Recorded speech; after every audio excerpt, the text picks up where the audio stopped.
We'll kick away. So welcome, Mark and team. I'll allow you just to take us through the briefing. Sure, thank you. Good to be in front of you again. Just reminding, you're giving us advice only. This is not a decision-making briefing, and it's open to the public. So, fire away. Thank you, Chair.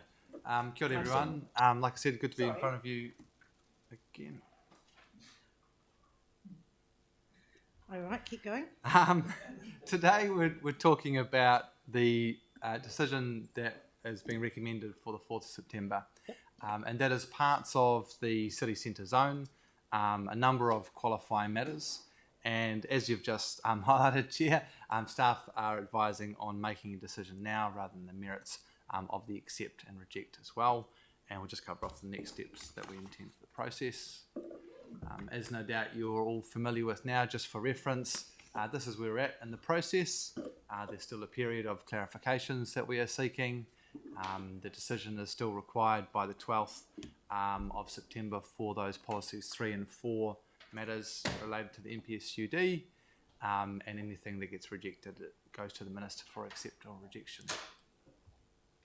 Again, as a reminder, there's the usual rules for decision making, keeping an open mind, having read and understand the relevant information, and avoiding those discussions, commenting on IHP recommendations as well.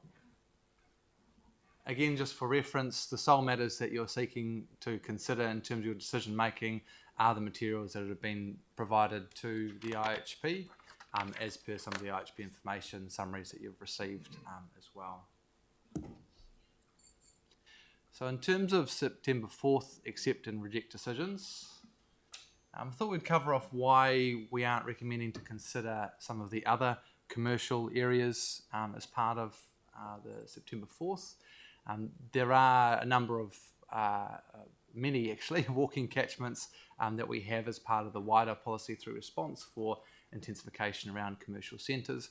That's currently going through a mapping validation process with the hearings panel. We sent them a memo last week summarising all of the changes that we have done to reflect, or as we see, to reflect the recommendations that they've put forward, and that is being considered at the moment by the IHP. That also involves actually drawing where the boundaries fall for the catchments that they've directed. So primarily the main aspect of that is around those local centres.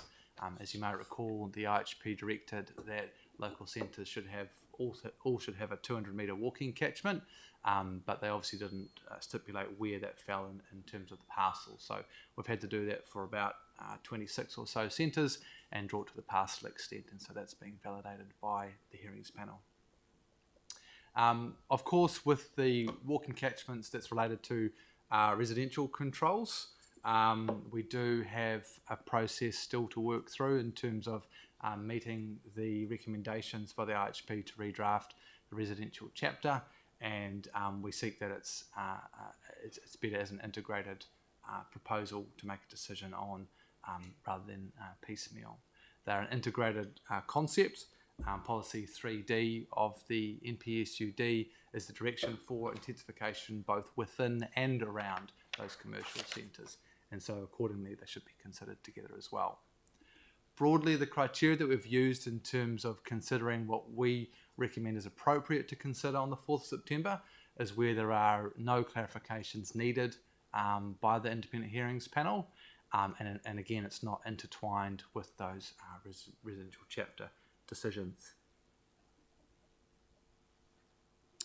So in terms of the recommendations that are being put forward for the 4th of September, again, it is part of the Central City Zone, otherwise known as CCZ, that are unaffected by outstanding IHP queries. Now, we did yesterday receive a response to one of the queries that we had for that, and so we don't yet have any advice on that. We're still considering the outcomes of that response by the IHP. In terms of the qualifying matters, we're putting forward those that are unmodified operative qualifying matters. They're effectively rolling over the current controls, both within and outside of the Central City Zone. The operative qualifying matters where there's little modification, again, both within and outside that area. and then there's one new qualifying matter and one modified qualifying matter that we'll delve into in a second as well. So by the end of the year, there will be the decision for the remainder of those policy 3 areas at a minimum in accordance with the direction and the Gazette notice by the Minister to consider those matters. Also the remaining qualifying matters, which there are about 20 or so for, and the financial contributions for tree canopy cover. So the map that we've shown there on the right and was circulated last week seeks to highlight the areas that are quote unquote clean in terms of any further clarifications or otherwise. And so all the areas in red we were seeking clarification by the IHP on, and so effectively what we're recommending is that those areas that are unaffected by that can be decided on next week on the 4th of September. Just as a quick summary in terms of the recommendations on the IHP for the zone, the IHP has recommended the introduction of a permitted activity for buildings up to 28 metres. At the moment, any building within the central city requires resource consent, so this is obviously a fair step change to not require any resource consent for 28 metres. There's a controlled activity, which means the resource consent is required but must be granted, and that is possible if the certification pathway is achieved, which is effectively getting validation through the urban design panel. That is between 28 to 45 metres. The IHP have also recommended the removal of the proposed discretionary activity building height ceiling that was notified at 90 metres as well, and so effectively anything beyond 45 metres is also simply just a restricted discretionary activity, which means any applicant and council can only consider specific matters rather than the entirety of the plan as well. So it is wholeheartedly more enabling than the notified proposal for the central city. The areas that are outside, as in the ones that are covered in red, will be considered in the second part of the decision by the end of the year.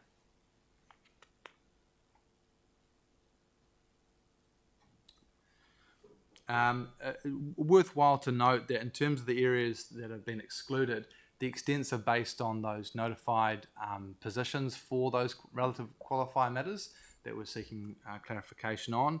We haven't received any proposals to change the size of those qualifying matters, and so the zoning around that has been drawn accordingly. It's an important aspect to raise because it limits any kind of expansion or controls within that area at a further decision at the end of the year.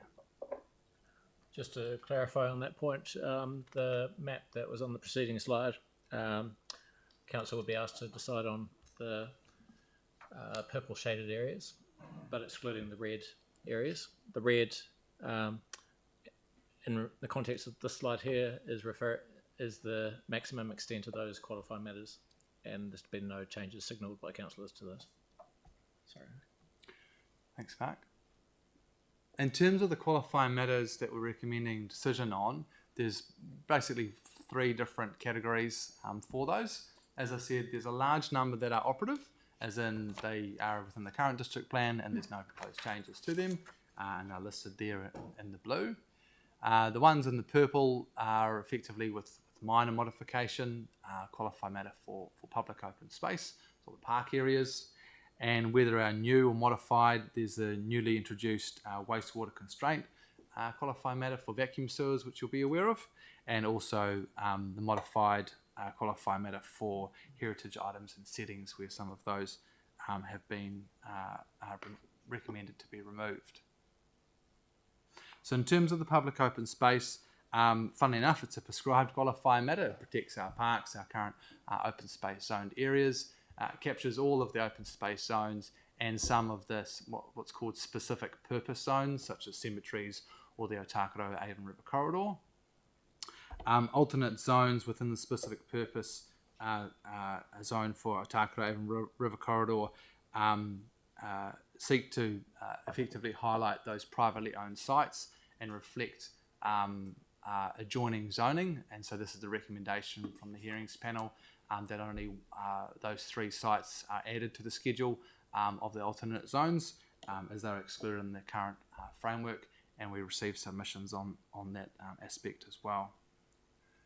The wastewater constraints overlay, again, as you'll know, restricts development for no net new demand on the network, and applies in Prestons, Aranui, and parts of Shirley. For heritage items and settings, it's really only those where submissions were received. So 6 were proposed to be removed from the current plan or recommended by the IHP, 9 to be retained or amended, and the remaining operative schedule to be accepted.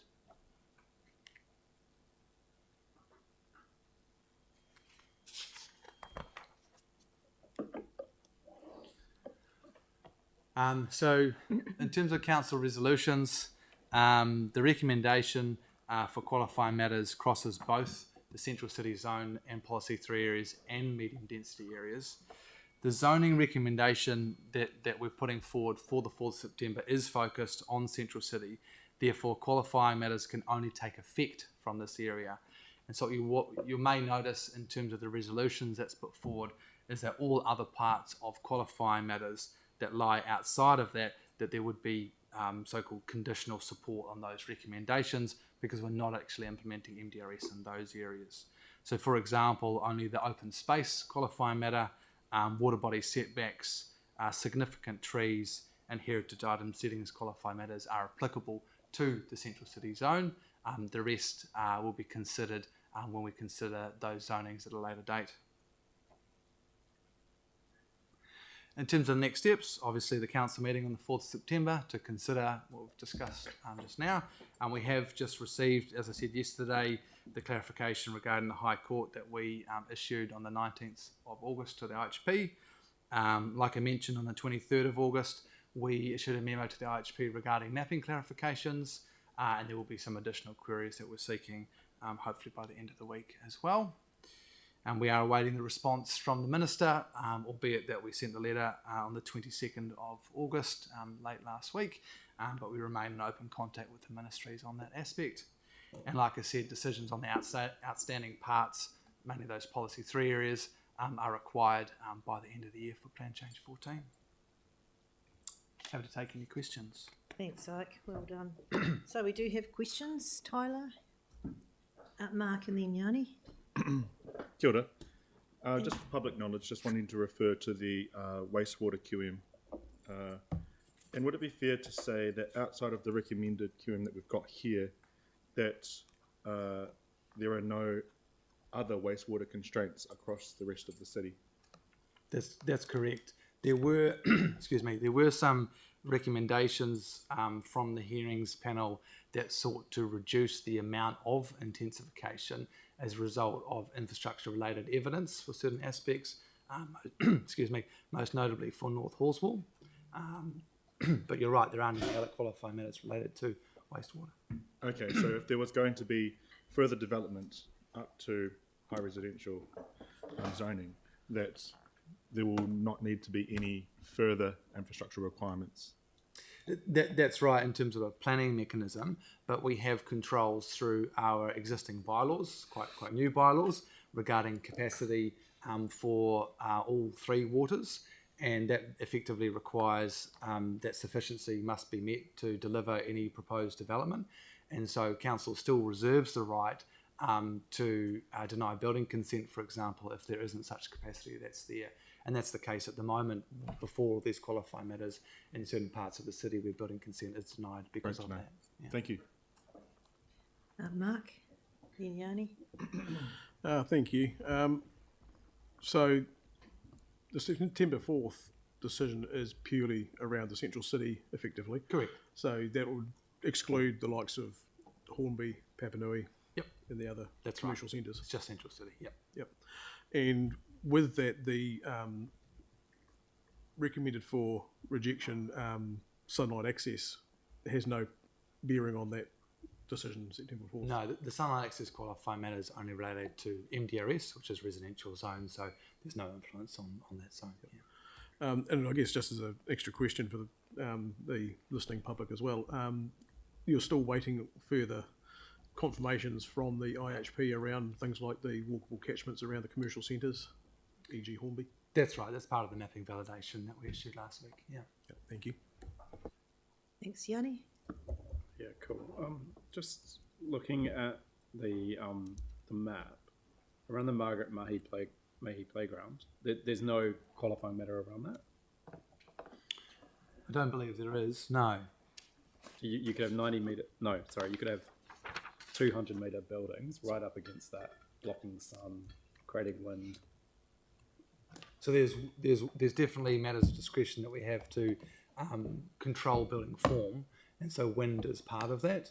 And so it doesn't mean that there's unabated buildings that can be progressed at, like you say, however tall they may be. There are from 45 metres onwards, there's a restricted discretionary activity resource consent that's required. And so there are specific matters that we can control in terms of making sure that, for example, pedestrian safety or any other nearby safety and amenity from wind effects or otherwise are controlled accordingly. But effectively, what we could see is no height limit next to the playground. Buildings could be as tall as they can build. Subject to meeting the conditions of the resource consent controls that we have there. It's a theoretical case, you're right. For the central city zone, there isn't any explicit height limit like there's in the current district plan. Right. And if we wanted to protect the playground, what would we do? What's the best way to do that? Well, I guess at the end of the day, your decision making is guided by what has been put forward in front of the independent hearings panel. And so if there is a submission or evidence that relates to seeking, for example, a qualifying matter for public open space that is more onerous, then the councillors would have to consider the merits of that in terms of any alternate recommendations. Right, but it does say that operative plan with minor modification qualifying matter for public open space. So technically we could make amendments to that. Yeah, an alternate recommendation could be put forward, absolutely. But again, the recommendation needs to be grounded on evidence that was presented to the IHP. So you'd have to seek evidence or a submission that sought that kind of change. Right, okay. And there hasn't been any. And it has to be specific. We can't use high-level principled submissions that talk about protecting green space or protecting amenity. We have to actually specifically go, someone said that particular site, that particular building should have a qualifying matter. Well, what you're proposing, councillor, is that you would be introducing an alternative recommendation to the IHP's recommendation. So the report that we've discussed going to the council on the 4th of September is recommending accept the IHP recommendations solely because the mayor and elected members have not requested any changes to the IHP recommendations. Yeah. So if you do want to propose an alternative recommendation, we've previously said that council officers can help with a drafting service, if you like, if you've identified some evidence and submissions in the IHP records that you wish to rely on. And then staff can help you draft your alternative recommendation that your colleagues can consider. So those are key points. If anyone wants to introduce something new at this stage, you have to find the evidence in the submissions to support that and seek staff advice to draft it, and then you have to get support of elected members to agree to it around the table. Otherwise, we're pretty much accepting the recommendations that are coming to us next week. And the impact of this on the Central City Recovery Plan, this basically overrules the Central City Recovery Plan. So effectively the Central City Recovery Plan for all the things that people wanted around green space in the inner city or good urban design, that basically is done away with now, right? This overrides that chapter in the district plan. The Central City Recovery Plan was implemented by being put into the district plan. And this is changing the district plan. Right. Yes. So effectively, okay, yep. And just one other thing. Can you help me understand the types of qualifying matters to decide on? My understanding was we can't change those. So you've got the operative plan, sites of ecological significance, cultural significance, water body setbacks. I thought we couldn't change those to be more onerous than what's in our current district plan. So, for example, this won't come as any surprise, but sites of ecological significance along the Apawaho Heathcote River, for example, which, community probably want extended because it's not sufficient at the moment and it's allowing development that's having an adverse impact on the river. But we couldn't say, instead of having a 30-metre setback, we want a 50-metre setback or a 100-metre setback as a qualifying matter. That just wouldn't be in scope. Is that kind of how we read it? Well, I guess we're highlighting that the IHP have recommended that those specific qualifying matters, like the one you've mentioned, carry over as per they are in the operative district plan, i.e. no change. They support no change, which was the position that council put forward as well. I guess in terms of any of the change, it's the same answer as previously. If there is a submission or otherwise that seeks a modification of that, then it'd have to come through as an alternate recommendation based on the submission that was received to seek a modification of that qualifying matter. Sorry, I guess just to be really clear, though, I guess what I'm struggling with is this feels very much like we're reviewing our entire district plan and we're coming up with things that have a whole bunch of other outcomes than just allowing residential development. And so I always thought as part of this process we couldn't put stuff in that was either more onerous or actually was changing our district plan to get better outcomes, because we could only deal with the greater density. Just something to bear in mind is the plan change is about centres and areas around centres and then relevant residential zones. So this plan change doesn't provide the scope to increase the setbacks for ecological areas or open space of industrial zone land adjoining the Apawaho, as an example. So that's done through a separate plan change. So, Tyrone, please. Mr. T. So the things I'm interested in, residential heritage areas, the Littleton Port Influences Overlay. Is that the same as the Port Noise Overlay? Or is that different? The same. Right, thank you. And sunlight, which of those things do I care about on the 4th of September? Well, I guess the easy answer is none, potentially, because what we're saying is that the Littleton Port Influences Overlay isn't obviously within the central city, and so the recommendation is that there's conditional support on where the IHP landed, and council will consider it fully when it considers the zoning within that area. And so it's more of a decision in principle for that particular qualifying matter. The other two that you've mentioned in terms of the heritage areas, we're not seeking a decision on the 4th. Heritage items and settings, again, are only within the central city themselves. And yeah, hopefully that answers the question. Do people need sunlight, don't worry, that's going to be considered with MDRS. I know that, which is fine. So just to clarify on the RHAs, so Littleton RHAs. Not considered Not next considered. week. That's the important thing. That's the main one. Thank you. Great. Tyler, you got another question? And then Andre, I think, still has one. Yep. I'll start with the more particular one, was around the heritage part. Now, I just want to be clear here. So there is a property on Riccarton Road. And so are we saying that we're going to be pushing that decision for the Riccarton Road property out to December? It's the church.